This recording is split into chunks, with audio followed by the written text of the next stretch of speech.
PHM selanjutnya. Haleluya. Nah, hari ini kita membahas tentang COVID-19 dan akhir zaman. Sebagian berkata, apakah ini tanda-tanda akhir zaman? Yes, pasti, karena saudara yang kasih dalam Tuhan, saya suka menyebutnya begini, kita bukan hanya ada di akhir zaman, tapi kita ada di bagian-bagian terakhir akhir zaman. Kalau istilah buku, ini sudah last chapters, saudara, bagian-bagian terakhir, bab-bab terakhir, saudara. Karena kita bilang akan ada perang di mana-mana, itu tuh sudah terjadi. Ya kan? Alkitab sudah bilang akan ada gempa bumi di mana-mana. Itu sudah terjadi, ya kan? Lalu akan ada pemberitaan firman di mana-mana karena Injil harus tersebar. Nah, saudaraku yang kasih dalam Tuhan, saudara bisa bayangkan nggak? Selama ini Injil hanya ada di dalam gereja, terkurung di 4 dinding gereja. Tapi hari-hari ini pintu gedung gereja tertutup.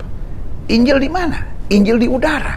Injil di dunia maya. Injil ada di website-website, Injil ada di YouTube, Injil ada seperti kita bahas ini, dan kemana-mana. Dan ini yang Alkitab bilang, Injil akan diberitakan di mana-mana. Jadi saudara yang kasih dalam Tuhan, semua bagian ini sudah terjadi dan akan ada ketakutan dan kebingungan. Dan setelah itu harus ada solusi, dan solusinya apa? One world solution, ya kan?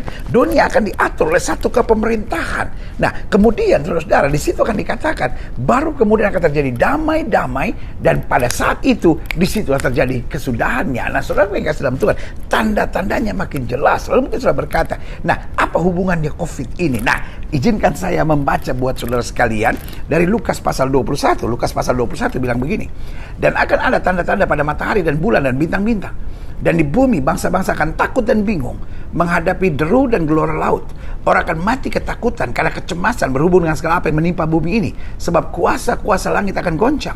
Pada waktu itu orang akan melihat anak manusia datang dalam awan dengan segala kekuasaan dan kemuliaannya. Lihat, saudaraku yang kasih dalam Tuhan, Alkitab berkata akan ada tanda-tanda pada matahari dan bulan, bintang-bintang di bumi, dan bangsa-bangsa akan takut dan bingung menghadapi deru dan gelora laut. Saudaraku yang kasih dalam Tuhan, kita pikir mungkin hanya yang menakutkan adalah tsunami. Sudah terjadi beberapa kali tsunami. Dulu kayaknya tsunami jauh sekali jaraknya. Sekarang makin lama makin dekat, ya kan? Lalu akan ada gempa bumi. Iya betul. Tetapi Alkitab bilang bangsa-bangsa akan takut dan bingung. Nah, saudaraku yang kasih dalam Tuhan, hari-hari ini 212 negara di seluruh dunia sedang ada pada sebuah peperangan melawan satu musuh. Dan ini bukan peperangan kombatan. Ini peperangan pada musuh yang tidak kita lihat dan menyerang segala sesuatunya. Kalau perang dunia, itu masih ada aturan. Tidak boleh menyerang rumah sakit, tidak boleh menyerang sekolah, tidak boleh menyerang ibu-ibu hamil, tidak boleh menyerang wanita, anak-anak, dan ada masih banyak peraturannya. Dan saudaraku yang kasih dalam Tuhan, peperangan ini betul-betul peperangan yang menyeluruh. Musuhnya nggak terlihat, ya kan? Yaitu COVID-19 ini. Dan saudaraku yang kasih dalam Tuhan, akibatnya ada 2. Alkitab bilang bangsa-bangsa akan takut dan bingung. Dan yang kedua, orang akan mati karena ketakutan yang menimpa bumi ini. Nah, saudaraku yang kasih dalam Tuhan, mungkin sebagian saudara berkata, ya tapi kan bukan gelora laut, bukan ini. Saudaraku yang kasih dalam Tuhan, tapi kenyataan ini effect to the world. Iya kan? Saudara boleh berdebat tentang doktrin ini. Saudara yang kasih dalam Tuhan, kita nggak buka pintu untuk debat. Kita buka pintu untuk mempersiapkan diri dengan apa yang ada ini. Karena saudara yang kasih dalam Tuhan, firman Tuhan makin tergenapi. Alkitab berkata, 1, bangsa-bangsa akan takut dan bingung, dan setuju. Mulai negara sekecil apapun hari-hari ini, maupun negara sebesar USA hari-hari ini, takut dan bingung. Dan selanjutnya dikatakan akan ada banyak orang mati karena apa yang menimpa bumi ini. Dan Alkitab bilang pada saat itu orang akan melihat anak manusia. Artinya apa? Di saat seperti ini, kemana lagi kita mau berlari? Dokter adalah pahlawan hebat hari-hari ini. Tapi jangan salah, banyak dokter mati.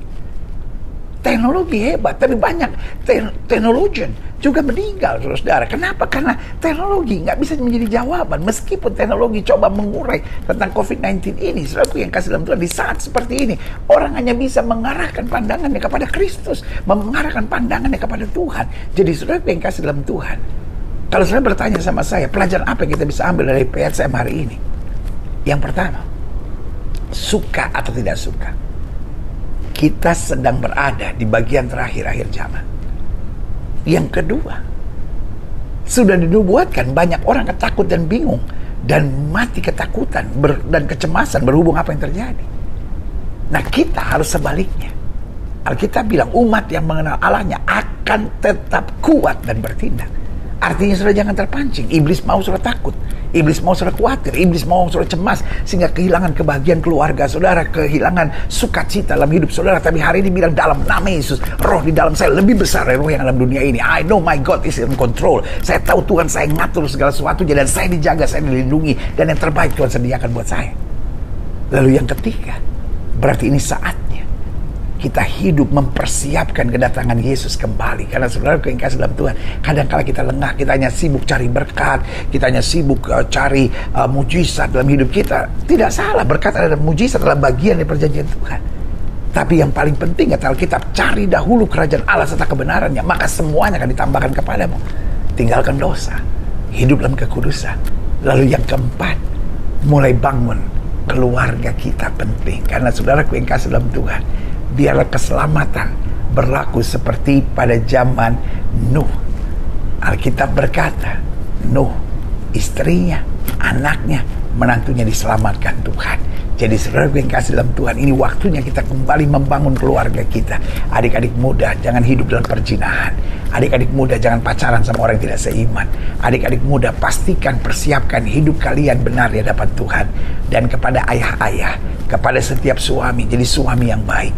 Sayangi istri saudara. Istri-istri tunduk pada suami, hormati suami. Mulai jangan ada bentakan dan makian di keluarga. Kita bangun keluarga kita seperti bahtera Nuh, penuh dengan kekuatan, penuh dengan damai sejahtera, penuh dengan kasih Tuhan, penuh dengan penghiburan, dan bebas dari segala ketakutan dan kekhawatiran. Selalu ada canda ceria, selalu ada semangat, selalu ada kata-kata positif. Istri berhenti menuntut suami, suami berhenti menekan istri. Kamu begini, harus begini, kamu salah, kamu salah. Tidak boleh lagi ada kata salah. Yang ada adalah memberi kekuatan. Sayang kamu istri yang hebat, sayang kamu suami yang hebat. Saling membangun, saling menguatkan. Masing-masing ada kelemahannya, masing-masing ada kekurangannya. Tapi waktu kita membangun keluarga kita seperti bahtera Nuh, maka saya percaya ada masanya ketika gelombang bagaimanapun kita ada di atasnya. Dan saudaraku yang kasih dalam Tuhan, ada masanya burung terbang dan membawa kembali setangkai zaitun, mengajarkan kepada kita ada kasih Tuhan, ada damai Tuhan, ada kemuliaan Tuhan. Betul, akhir zaman adalah berita yang sedang disampaikan. Tapi akhir zaman buat kita yang mengenal kebenaran bukan satu hal yang menakutkan, bukan satu hal yang membuat kekhawatiran tersendiri. Sudah akhir zaman. Tapi kita tahu akhir zaman berarti tubuh Kristus sedang dipersiapkan. Akhir zaman berarti tubuh Kristus akan mengalami perjumpaan dengan Kristus. Dan akhir zaman itu berarti kita akan melihat perjumpaan dengan Kristus dan mahkota kemuliaan Tuhan sediakan buat kita. Suka atau tidak suka, kita ada di bagian terakhir akhir zaman. Jangan ikut rencana-rencana dan strategi-strategi setan, yaitu hidup dalam ketakutan, kecemasan, kekhawatiran, menghalalkan segala cara, penuh bentakan dan makian. Tapi mari hidup dalam kasih Tuhan, mari hidup dengan semangat, mari menantikan saat yang kita tunggu bersama-sama, berjumpa dengan Kristus sampai selama-lamanya dan menerima mahkota kemuliaan dalam kasih-Nya. Saudaraku yang kasih dalam Tuhan, tetap bertahan di akhir zaman, tetap kuat di akhir zaman, tetap andalkan Tuhan di akhir zaman, tetap hidup dalam kebenaran, maka kasih-Nya, kuasanya akan tetap atas kita. Saudaraku, sebuah kebanggaan saya bersama dengan saudara di program Kamu Hebat, spesial program PHM ini. Tetap semangat, sampai berjumpa Senin depan dalam program kita Kamu Hebat. Dan mengingatkan kembali buat setiap saudara, kamu hebat. Yeah, haleluya.